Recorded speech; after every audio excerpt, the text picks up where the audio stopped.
Have you ever looked into the flames and seen something that didn't belong? Something that made your heart stop, not from fear, but from a sudden aching pull? Have you ever questioned whether you were witnessing a tragedy or the start of something sacred? They say fire consumes everything, that nothing survives it. But that night, on the burning edge of Caldus 9's outer colony, something walked straight through the blaze and survived. The sky was bleeding. Deep crimson clouds smeared above the horizon like torn fabric. Smoke climbed in thick, suffocating ribbons, and the wind howled through broken towers like the last cries of the dead. Buildings crumbled, walls collapsed, sirens cried like wounded beasts, and people ran, too many to count. Mothers clutching children, soldiers dragging injured comrades, civilians in shock. The entire colony was collapsing in on itself like a dying star. Elias stood inside the broken shell of Power Station 6, surrounded by shattered glass and flickering control panels. A maintenance engineer by title, but a mechanic by nature, he had stayed behind when the evacuation order came. Someone had to disable the fusion cores before they went critical. That someone was supposed to be him. He had made peace with that, accepted it even, until he saw her. At first, it was just motion in the smoke, a flicker, a silhouette, something small, moving steadily toward the heart of the fire instead of away from it. He squinted through the cracked window, adjusting the lens on his old optics visor. And then he saw her clearly. A child. Alone. She couldn't have been more than 8 years old, barely up to his waist. Her skin shimmered faint blue, almost translucent beneath the soot. Her eyes, impossibly large and softly glowing, cut through the smoke like lanterns underwater. Her clothes were in tatters. A broken necklace dangled from her neck, glinting dully in the firelight. Her steps were slow, but unwavering. No panic, no screaming, just movement. Forward, purposeful, silent. Elias's mouth went dry. It didn't make sense. Nothing about her did. She didn't cry, didn't call for help, didn't even flinch when a nearby building collapsed with a thunderous roar. She just kept walking through the inferno like the fire didn't dare touch her. His heart stuttered. "What the hell?" he whispered, backing away from the panel. He ripped off his visor, not believing his own eyes. That's a kid. That's a damn kid. He didn't think. He just moved. The station doors groaned as he forced them open. Heat slammed into him like a brick wall. Ash swirled like snow, hot and biting. Every breath burned. Every step threatened to trip him over melted steel and shattered beams. But he pushed forward, eyes locked on the tiny figure in the smoke. "Hey!" he shouted, stumbling over a fallen pipe. "Hey, kid, stop!" She didn't, not at first, but then she turned, slowly. Her head tilted just enough for their eyes to meet through the haze. And in that brief instant, Elias felt something inside him shift. Something old, something quiet. A feeling he thought the war had burned out of him. She didn't look afraid. She looked tired and waiting. He reached her, coughing, his hands trembling. Kneeling down, he placed one calloused hand gently on her shoulder. Her skin was cold. Too cold for a child standing in the middle of a firestorm. "Are you okay?" he asked, breathless. "Are you hurt?" She didn't speak, not at first. Then slowly, she lifted the broken chain from around her neck. A crude metal pendant hung from it, burnt, dented, but still intact. 2 figures etched on its surface, one tall, one small, a parent and child. She looked up at Elias. "My father," she said softly. Her voice was barely a whisper, yet it pierced through the noise. "He told me to run." Elias followed her gaze. There, not far behind, lay a body, a large one. Alien, charred, unmoving. An arm still outstretched, as if reaching for her one last time. Elias felt the breath leave his lungs. "I'm sorry," he said quietly. She didn't cry, she didn't scream, she just looked up at him again and then asked, "Will you protect me, like he did?" The world burned around them. The ground trembled. A distant explosion lit the sky with unnatural light. But Elias didn't look away. He didn't know her name, her species, her past. But he knew his answer. "Yes," he said. She blinked, once. Then, without hesitation, reached out and took his hand. It was small, cold, but firm.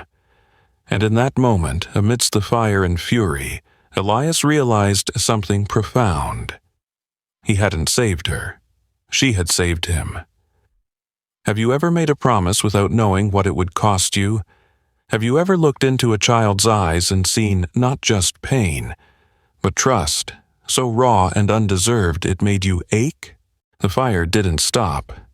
It never did in places like Caldus 9. Fires of war, fires of power, fires of ignorance and fear. But in that moment, as Elias wrapped his jacket around the small girl's trembling shoulders and guided her through the back alleys behind the power station, none of those flames mattered. Only one thing did. He had said yes, and now he had to make it true. The emergency shelter he knew of was nearly a mile from the station, half buried beneath the ruins of what used to be a cargo depot. Not on any current map. Forgotten by most. That made it safer than any official place still standing. It was slow going. Elias had to carry her half the way. She didn't complain, didn't speak. But her fingers never let go of his shirt, even when she was too tired to walk. Inside the shelter, the air was musty and thin, but dry. Elias cleared an old cot in the corner, dusted off a cracked water filter, and handed her a dented metal cup. She took it carefully, cupping it with both hands as if it were something precious. "Do you have a name?" he asked gently, sitting on the floor across from her. She hesitated, then whispered, "Nara." He nodded. "I'm Elias?" Nara stared at him for a long moment. Her glowing eyes reflected the dim light like small moons. "Thank you for not running away," she said. Elias exhaled slowly. "Couldn't even if I wanted to." That made her blink, puzzled. But she didn't ask what he meant. Later that night, she didn't sleep. Elias pretended to doze, but he watched her from the corner of his eye. She sat upright against the wall, her knees pulled close, her hands still gripping the broken necklace. Her eyes didn't close, not once. She listened to every sound outside, even the wind, not like a scared child, but like a sentry. That was the first time Elias realized something deeper was wrong. This girl, this child, had been trained to survive. He kept his voice low. "Why were you walking through the fire, Nara?" Her eyes flicked to him. She didn't move, but after a moment she spoke. "My father said, if he didn't come back, I should walk through the fire, because only someone brave would follow." Elias felt the words hit him like a punch to the gut.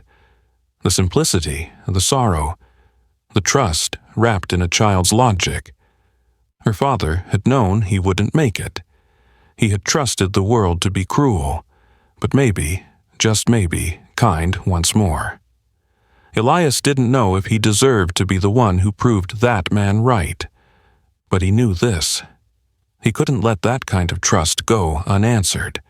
The next morning, the world outside had not changed. Still smoke, still cold ash falling like snow, still distant thunder from collapsing towers and failing infrastructure.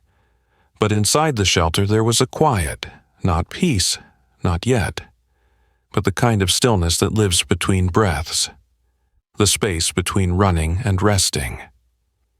Elias found some leftover ration bars in his kit and handed one to Nara. She examined it like a rare artifact before breaking it cleanly in two and offering half back to him. He blinked, "You hungry?" he said. She nodded. "Then keep it. But you're hungry too." "Yeah, well, I'm used to it." She didn't push it, but she did place the half she had meant for him next to his knee, quietly, like a decision already made. "You saved me," she said softly. "So I want to save you too." Elias looked at her, not just her face, her whole being. She wasn't just a child, she was a survivor. A soul stitched together with threads of memory and fire and loss. And still, somehow, hope. They spent that day cleaning the shelter as best they could. He set up an old heater, found a semi-functional comm device, and rigged the door with a basic trip alert. Nara explored the corners of the room like a fox in unfamiliar woods. Careful, light on her feet, always returning to sit near him when she finished. She didn't ask to leave. She didn't ask where her people were. Elias wanted to ask her 100 questions, but he didn't. Not yet. It wasn't time. That night, as they sat in the fading glow of the emergency lamp, Elias finally broke the silence. "You said your father told you to walk through the fire." She nodded. He leaned forward. "What else did he tell you?" Nara looked down at the necklace again. Her fingers moved over the etched symbols as if they were alive. "He said that if someone followed and didn't turn away, that person might be the one." "The one?" She looked up. "The one who sees." Elias frowned gently. "Sees what?" "Me." And just like that, the air changed. There were no sparks, no flashing lights, no magic words. Just two people sitting in a forgotten room, surrounded by the wreckage of a world that had long stopped believing in gentleness. And still, they had found each other. Outside, the sirens wailed again. Closer this time. Elias moved toward the console. Checked the backup scanners. Drones, moving along the ruins, getting bolder, closer. He looked over at Nara. She was watching him quietly. He didn't speak. Neither did she. But when he walked back and sat beside her, she leaned ever so slightly against him. And this time, he leaned back. They said nothing. But something was spoken nonetheless. It didn't come in words, it came in presence, in the quiet conviction that neither of them would face this alone again. "Do you remember what silence felt like when you were young? Not the peaceful kind, the heavy kind, the kind that made you listen for footsteps you hoped would never come, and for voices you prayed you'd never hear again." Nara didn't sleep. Not truly, not the way children are meant to. When the lights dimmed and the heater sputtered to a cold hum, she remained upright on the cot, her knees to her chest, back pressed against the wall. Elias could hear her breathing, light, slow, almost measured, like someone who had learned to keep quiet. Someone who knew too well that noise invited attention. He watched her from the other side of the shelter. He had offered a blanket. She had taken it politely, thanked him with a small nod, but never used it. Instead, she wrapped herself in his oversized jacket. It swallowed her thin frame, the sleeves dragging past her hands, but she held on to it like armor. He didn't speak, not for a long time. There was something sacred in that silence, something he didn't want to shatter. But eventually, the silence broke itself. "I heard them talking," she said quietly, eyes fixed on the door, "before everything burned." Elias sat up a little straighter. "Who?" "The soldiers." He nodded slowly. "What did they say?" "They said we were dangerous." Her voice had no tremble, no edge, just flat truth. That we had to be contained, like we were poison or fire. Elias said nothing. Not because he didn't have anything to say, but because everything he wanted to say felt too small, too hollow.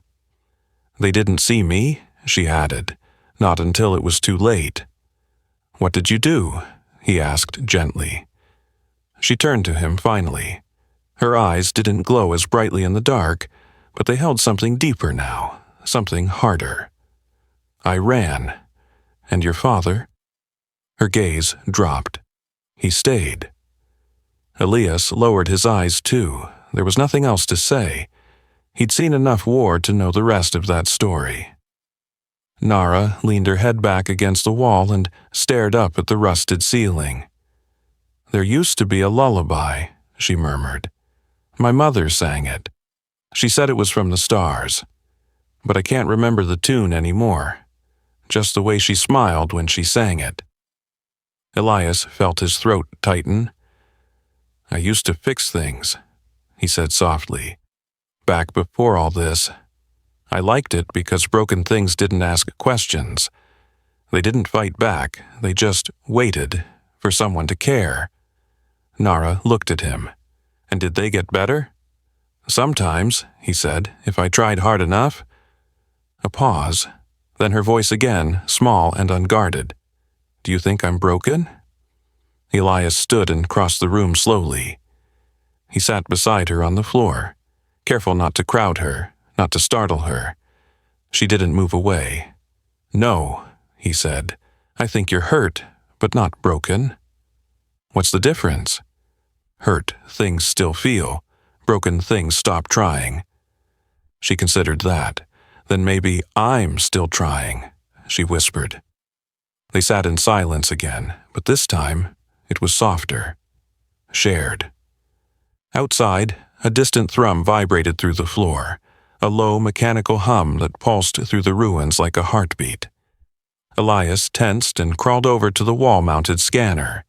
Its screen glitched, then stabilized. 2 patrol drones, sweeping the sector. Red, coded, armed. He turned off the display and pulled the wire loose. No need for more alerts. Nara hadn't moved, but her eyes tracked him. They're close, aren't they? She asked. Too close. I can hide, she said quietly. My father taught me. Elias raised a brow. You already did. She shook her head. Not like that. Then she raised her hand, just slightly. Fingers splayed. For a second, Elias felt a flicker of cold air brush across his skin. Then the room dimmed.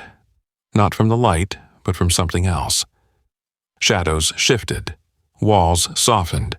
His own outline faded. He couldn't see his hand. He couldn't see her. But he felt her presence beside him. Then, just as suddenly, it all returned. The glow, the walls, his body. Heron. What was that? He asked, stunned. My kind can bend light, she said. It's something we're born with. Some say it's our curse. Elias leaned back. No wonder they're hunting you. She didn't answer. She didn't need to. He could see it in the way her shoulders slumped when she thought he wasn't looking. The way her hands trembled only after she thought no one could see. He moved back to her side. You don't have to hide with me, he said. I mean it. I know, she replied. But hiding is safer. He hesitated. Then let me be your unsafe. She blinked. He smiled gently. You already made me promise, remember? I don't break those. A long pause. Then she reached into her jacket pocket and pulled something out. A small silver disc, dented, burned on one side. She held it out. My father gave me this, she said it would protect me. But I think it was meant to find someone. Elias took it carefully. The surface shimmered faintly at his touch. Maybe it found him, he said. She didn't reply. But for the first time since he'd met her, she rested her head against his arm and didn't pull away. The world outside continued to burn. But in that small shelter, in the quiet breath between fear and trust, something had changed. Something had begun. What would you do if the world declared a child dangerous just because she existed? Would you run, turn away, or stay and fight knowing it might cost you everything? The morning came without light. Caldas 9 had stopped having sunrises long ago. Smoke had choked the skies. Ash blanketed the ruins, and the sirens, those never stopped. They rose and fell like a cruel lullaby, echoing through a city that had once been full of life. Elias rubbed the sleep from his eyes, though, truthfully, he hadn't slept. He had stayed awake listening for the wrong kind of silence, the kind that came before boots, before scanning drones, before capture. Across the room, Nara stirred. She had fallen asleep at some point, curled beside the broken console. Her breath was shallow, her glow faint. She hadn't said much since last night's reveal, about her kind, her gift, and the fact that the galaxy wanted her caged, or worse, for it. Elias turned to the comm unit he'd been working on. It sputtered to life with a crackle. He adjusted the tuner, shifted the frequency band. Static hissed. Then, clarity. A robotic voice crackled through the speaker. Alert. Unauthorized alien child escaped containment zone. Class, Luminar. Subject may possess light-based abilities. Reward for capture, 50,000 credits. Approach with caution. Elias froze. He looked over at Nara. She was awake, eyes wide, glowing softly. She had heard it too. They found me, she said simply. He nodded, jaw tight. They always do, she added. And for the first time he heard something close to defeat in her voice. He turned off the comm and yanked the wire free. No need to listen to more. He crossed the room and knelt beside her. We'll move tonight, he said, someplace safer. Is there such a place? Elias wanted to lie. He really did. But Nara wasn't the kind of child who believed easy things. So he just said, there has to be. She nodded once, as if that answer would do. For now. Later, as the wind howled outside and the building groaned under the weight of time, Elias asked something he hadn't dared before. Why are they really hunting you? Nara didn't look up from her drawing. She had found a piece of broken metal with a flat edge and was scraping soft lines into the dusty floor. Circles, stars, patterns Elias didn't recognize. Because I glow, she said at last, and they're afraid of things that glow. He waited, knowing there was more. They say we're unstable, she continued, that we carry ancient power, that we can't be trusted. And can you? She looked up, not offended, just tired. I don't know, I've never been given a chance. Elias felt that line settle deep in his chest. He moved to the corner, dug through old supplies, and pulled out what gear he could find. Tattered cloaks, a half-working jammer, a few batteries that still held charge. We need to find someone, he said. A friend? He hesitated. Something like that. Her name's Mylin.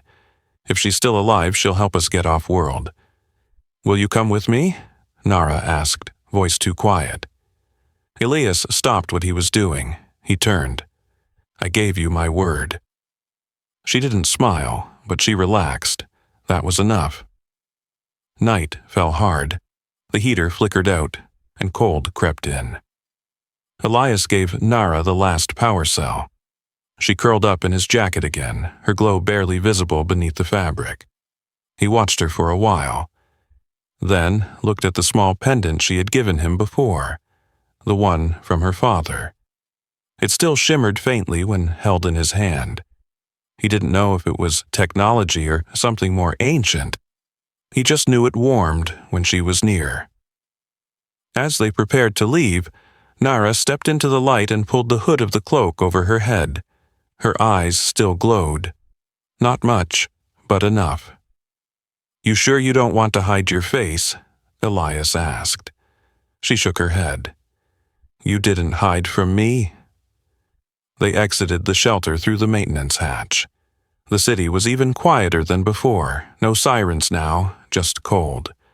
Cold and watching.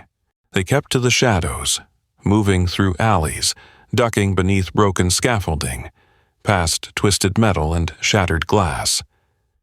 Elias stayed close, hand always on her shoulder. Every time she stepped too far from cover, he pulled her back. She never protested. She trusted him. It was a heavy thing to carry, being trusted by someone the galaxy feared. Halfway to the outer hangars, they ducked into the remains of an old communication relay station to rest. The power had long since died. The walls were scorched with plasma fire, but it was shelter. Nara sat on a crate, hugging her knees. "Why do they hate us?" she asked softly. Elias looked at her for a long time. "Because people are afraid of what they don't understand," he said. "And fear turns into anger when it's not faced." "Were you afraid of me?" He hesitated. "Yes," he admitted, "but not now." "Why?" "Because I saw you weren't dangerous, just lost." She looked away, hiding her face behind her knees. Then she pulled something from inside her cloak. A pendant, different from the one before. This one was smooth, polished. Inside it, a crystal pulsed with light. "My father gave me this too," she said. "Said it would guide me. I used to think it was magic." Elias leaned closer. "Maybe it is." Nara stared at it, then held it out. "Can you hold it?" He took it. It glowed brighter. Nara's eyes softened. "Then maybe you're the one he hoped I'd find." The wind howled outside. Somewhere far off, metal groaned under weight. Patrols were close, but for the moment, for this breath in time, they were safe. Together. Have you ever held someone's life in your hands and known that a single breath, a single second, could be the difference between escape and the end? Would you still run into the fire, knowing you might not come out? The hangars were close now.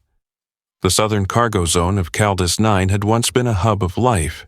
Ships offloading supplies, engineers barking commands, trade workers hurrying between warehouses. Now, it was a graveyard. Steel skeletons of shuttles lined the docking fields. Burnt crates, shattered loaders, shattered hopes. Elias and Nara crept along the perimeter, staying low behind wreckage and rusting containers. Above them, the sky had turned a cold shade of gray. No sun, no stars, just ash hanging like a curtain between them and whatever freedom waited beyond the clouds. Nara walked in silence, her cloak brushing softly against metal debris. Her small hand stayed wrapped around Elias's wrist, and every few steps she glanced over her shoulder, as if the shadows might reach out and swallow them. Elias guided her toward Dock 17. That was where Malin's contact had said the ship would be waiting. A slow freighter, bound for a fringe system, mostly cargo. No one asked questions there. No one checked for papers if you slipped aboard through the back, but something gnawed at him. A feeling in the gut. Not fear, not yet, but tension, the kind that came before the shot, before the chase. As they ducked behind a pile of dismantled shuttle parts, Elias pulled out the signal jammer and checked its charge. The battery blinked red. He cursed under his breath. Nara tilted her head. "It's dying? Not yet, but soon." She nodded once, accepting it like she accepted most things, with quiet and a strength that no child should have had to learn. They waited in silence, watching the loading ramp of the freighter from across the open space. 50 meters of exposed ground. No cover, no second chances. And then came the sound. Boots, voices, a floating drone. 4 bounty hunters stepped into view, black armor glinting under the floodlights. One held a handheld scanner, its display glowing softly. He turned it toward the dock, then froze. "She's close," he growled. "The signal's strong." Elias's heart pounded. He looked at Nara. Her eyes were wide, but not panicked. "I'm ready," she whispered. He reached into his pack and pulled out the small disc Malin had given him. A decoy emitter. One chance. One shot. It would create a false signal strong enough to draw them away. but only for 60 seconds. He looked at her. "When I say run, you go. Straight to the ramp, don't stop." "What about you?" "I'll be right behind." "You promise?" He met her gaze.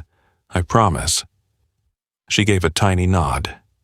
Elias crawled a few meters away, staying low behind rusted crates. He activated the disc, tossed it to the far side of the dock. It landed with a soft clink. Then a sharp beep, beep, beep. The bounty hunter's scanner screamed. "There, behind those crates!" All four men rushed toward the signal, weapons raised. Elias shot to his feet. "Nara, go!" She ran. Her feet pounded the metal ground, the cloak flaring behind her like wings. Her glow dimmed beneath the hood, but she didn't slow down. The ship's guard at the ramp turned in surprise. "Let her through!" Elias shouted, closing the distance. The guard hesitated, then saw her eyes. He nodded. Nara reached the base of the ramp and scrambled upward, breath ragged. She didn't look back. Elias ran harder, but the disc's timer had ended. The bounty hunters stopped, turned. "There, the human! He has her!" They opened fire. A shot grazed Elias's shoulder. He stumbled, grit his teeth, pushed forward. The ship's ramp began to rise. "Nara!" he shouted. She was at the top, reaching down. "Elias!" He leapt, caught the edge, pulled himself up just as another shot missed by inches. She grabbed his arm, pulling with all her strength. He collapsed onto the deck, bleeding, coughing, but alive. "You said you'd be behind me," she said, tears in her eyes. He smiled through the pain. "Told you I don't break promises." She touched his arm, her small hand glowing faintly. And the pain eased. She didn't ask for thanks. She just sat beside him, silent, her hand never letting go. Outside, the ramp sealed shut. Inside, the old freighter lifted from the dock. The hunters shouted in fury below, but their voices were lost in the roar of the engines. Elias lay on the floor, breathing hard. Nara leaned her head against his shoulder. And somewhere in the quiet of deep space, between hurt and healing, a promise had been kept. Have you ever forgotten your own name? Not because of time, but because remembering it hurt too much. What would you give to feel like yourself again, if only for a moment? And have someone there who didn't flinch when you said it out loud? The freighter moved through space like a ghost ship. Silent, heavy and dim. No announcements, no lights. Just the soft hum of ancient engines and the occasional groan of aging metal shifting under stress. Elias sat in the corner of the small passenger compartment, his arm wrapped in a makeshift bandage. The bleeding had stopped. The burn from the blaster shot had cooled, but the pain, the deep, dull kind that came after adrenaline faded, still lingered. Nara was quiet. She sat cross-legged on the floor, the oversized jacket still wrapped around her shoulders. Her head rested against the bulkhead, and her glowing eyes followed the slow drift of stars outside the window. They passed like distant lanterns, cold, unreachable. Neither of them spoke. Silence had become their language. It said what words couldn't, that they were still here, that the worst had passed, that the next part might be harder. Finally, Elias shifted his weight and exhaled. "Can't sleep."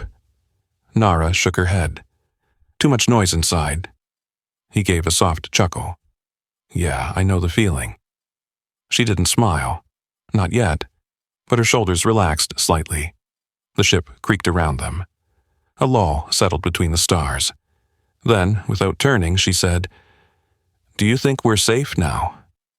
Elias looked at her, at the tiny form curled into herself, at the way she held her knees like armor, at the shadow of someone far older than her years etched in her expression. "For now," he said, "but the galaxy's big and fear runs deep." She nodded slowly. Then came the pause, longer, heavier. I have something to tell you, she said quietly. Elias leaned forward. All right. She still didn't face him. Her voice lowered until it was nearly a whisper. You call me Nara, but that's not my real name. He blinked. It's not? She shook her head. Nara was the name I gave myself. After the fire, after I ran, I stopped using my real one. I thought, if I let it go, I could forget everything else. Elias leaned closer, careful, gentle. You don't have to tell me if I want to, she said, interrupting softly. Because you stayed. And then, finally, she turned. Her eyes, glowing faintly in the low light, met his. My real name is Auri. She said it like a confession, like a memory pulled from the ashes. Elias repeated it slowly. Auri. She nodded. In my people's tongue, it means light from the last dawn. Elias smiled, faint but full. It suits you? She swallowed hard. No one said it in so long. I thought it was dead. He reached out, placed a hand over hers. Then let's bring it back to life. Her lips trembled. You really mean that? I do. She leaned forward and without words wrapped her arms around him. Tightly, no hesitation. He held her back carefully, like she was made of something rare. Something the universe had tried to erase, but hadn't quite managed. The ship's intercom buzzed overhead. Approaching docking station, prepare for descent. Estimated arrival, 20 minutes. They pulled apart, slowly. Elias looked out the small window beside them. A massive station loomed ahead. Not bright, not clean, a border world refueling platform surrounded by drifting cargo and backdoor deals. But it was a place to disappear, and they needed that more than comfort. He turned to Auri, her name now real, now reclaimed. We're almost there. She wiped her face. What happens next? We hide, get new IDs, find a quiet place, maybe a moon no one cares about. She hesitated. What if they find me again? Elias didn't look away. Then they go through me first. Her fingers gripped his sleeve tighter. You don't have to stay with me, she whispered. It's okay if you don't. I know, he said, but I want to. She blinked fast. Even if it's dangerous, you're worth it, Auri. And that time, she smiled. Not the faint flicker from before, a real smile, small but alive. The kind of smile that comes when something long lost finds its way back. Have you ever seen the truth held in a child's hands? Something so simple, yet powerful enough to quiet a crowd, silence a soldier, and show the world who the real danger is? The docking station smelled like oil and metal and secrets. Auri stayed close to Elias as they stepped off the freighter, her hood drawn low, her steps measured. She had dimmed her glow, something her father had taught her to do, a technique meant to help her vanish in plain sight. But it wasn't invisibility. It was something heavier, a kind of hiding that settled into the bones. The corridor they entered pulsed with life. Merchants shouted. Steam hissed from broken pipes. Aliens of all shapes and sizes moved quickly, eyes darting, hands clutching goods or weapons or children. This place was not meant for belonging. It was meant for passing through. Elias kept Auri close, too close. She didn't mind. Every shadow made them flinch. Every loud voice made them slow. Their path curved through the lower levels, past rusted vendor stalls and flickering overhead lights. Auri walked quietly, but Elias could feel her pulse through the grip she kept on his coat. She was calm, but alert. Soft, but ready. He admired that. They reached the checkpoint gate. One scan, that's all. One green light, and they'd be past the final door, into the transport corridor, onto a shuttle that could take them anywhere. Anywhere was better than here. He handed the forged ID chip to the first officer, an old man with scanning eyes and twitchy fingers. The device beeped once, then read. The officer frowned, tapped the screen, scanned again. Got a mismatch here, he muttered. Elias's jaw clenched. Ari went still. A second officer approached. Younger, taller, dressed in dark silver armor that shimmered like ice under the lights.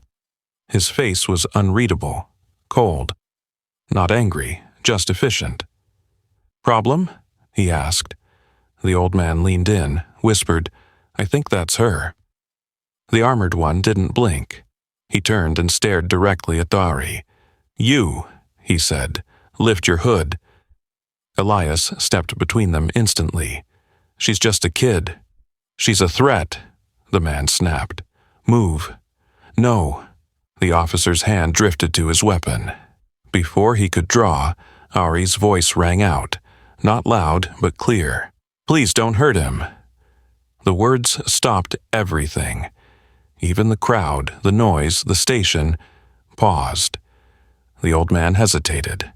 His eyes flicked between Elias and the officer. "There's a bounty," he said softly. "If she's the one, high-class Luminar, it'd change our lives." Ari stepped forward. She didn't pull back her hood, not yet. She held something in her hands, the crystal pendant, the one that pulsed with light when held by someone kind. "I'm not dangerous," she said. Her voice trembled. "I never hurt anyone." The officer scoffed. "You don't have to. Your kind's a risk just by breathing. Glowing eyes, ancient blood, that's all it takes." Elias's voice was low, steady. "She's under my protection. Then you're a traitor." "No," Elias said. "I'm a man, and she's a child, and the only danger I've seen is how people like you treat her." Ari's fingers tightened around the pendant. Then, slowly, she pulled back her hood. Gasps rippled through the crowd. Her face was calm. Her eyes glowed softly. Not blinding, not wild, just present. She stepped forward, held out the pendant. "If your heart is clean," she said, "this will glow." The officer laughed, bitter and sharp. "Tricks." "Try." He snatched it from her hand, held it. Nothing. No glow, no pulse, just cold stone. He stared, confused, then angry, then quiet, because the crowd saw it too. Even the other officer stepped back slightly. Elias reached out and gently took Ari's hand. "The crystal knows," he said. "It always does." And then, without waiting for permission, they stepped forward. The scanner lit green, access granted. No one moved to stop them, not anymore. Not when the truth had already spoken, not when a child had proven, without force, without violence, what real strength looked like. They boarded the shuttle in silence, sat near the back. The engines hummed to life. Elias stared out the window. Ori sat beside him, pendant in her hand, gaze steady. "Do you think people like me will ever be free?" she asked. Elias placed his hand over hers. "They already are," he said, "every time they're brave enough to shine." She looked up at him. "You really don't think I'm dangerous?" He smiled. "You're the bravest person I've ever met." And this time, her smile glowed brighter than any crystal. Some journeys don't end at the destination. Some only begin once you finally believe you're not alone. The shuttle moved through space like a slow breath. The stars outside no longer looked like danger or dreams. They were simply there, watching, waiting, witnesses to two souls who had almost been erased. Ari sat by the window, her legs curled beneath her, her head against the glass. She watched the passing galaxies as if trying to memorize them. Not because she feared forgetting, but because for the first time in so long she didn't have to run from them. Elias sat a few feet away, bandaged arm resting on his lap, eyes closed, lips slightly parted. He wasn't asleep, not fully, but he had let his shoulders drop. That was more rest than most people ever got during a life like his. Ari turned to him, voice barely above a whisper. "Are you really staying with me?" He opened his eyes slowly, looked at her with a softness that didn't come easy in this part of the galaxy. "I didn't come this far to leave now, but I don't have a home anymore. Then we'll build one." She blinked, stunned by the simplicity of the answer. Outside, the stars blinked back. They landed on a quiet moon 3 systems out, small, breathable, barely populated. A fringe colony where the buildings were still made of local stone, and no one asked questions if you paid in advance and kept to yourself. Marlin had kept her promise. The ID switchers worked. No flags, no scans, no alarms. The names were new, but the bond was the same. They settled in a worn little dwelling on the edge of the settlement, near the river where thick-leafed trees bent low, and the wind carried the sound of birds that had never known war. Elias fixed the roof first, then the windows. Then the small transmitter he said was for music, but mostly just picked up static. Ori helped where she could. She found comfort in the routine, in the simplicity of having a chair that stayed in one place, a floor that didn't shake, a sky that didn't burn. Every evening she sat outside, holding the pendant her father gave her, watching the color shift in the dusk. Some nights it glowed brightly, other nights barely at all, but it never stopped shining, not completely. One morning, while Elias was repairing a solar panel, she approached him with something cradled in her hands. It was a small carving, made of soft stone, 2 figures etched into it, one tall, one small, like the pendant, but this time their hands were joined. "I made it," she said simply. He took it, thumb brushing over the surface. "You made us." She nodded. For a moment he couldn't speak. She looked up at him. "Do you miss the stars?" Elias glanced toward the sky. "Sometimes, but only when I'm not with you." She smiled, a real one. "I think I was waiting for someone like you, even before I knew how to hope for it." "You weren't waiting," he said. "You survived until I got there." That night, while they ate in silence, the comm device crackled. Not with an alert, but with a story, a broadcast somewhere from far away. A voice telling of a girl who had escaped capture, with help from a man they couldn't identify. A warning that she might still be out there, that she was to be approached with caution, that she had gifts that could not be trusted. Ori listened. Spoon paused midair. Elias reached over and turned the device off. "They don't know you," he said, "but I do. They'll never stop looking. Then we keep moving if we have to, but never alone." She nodded, but didn't eat.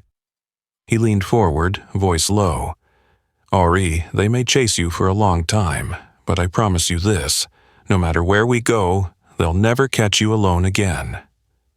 She looked up at him, eyes wide, reflecting the soft light of the room. "Even if I lose everything again?" "You won't," he said, "because I'm not something you can lose." And there it was, the peace she hadn't known she needed. Not in the quiet, not in the safety, but in being chosen. Not by accident, not out of pity, but because someone looked at her, with all her strange light and quiet sorrow, and said, "Stay."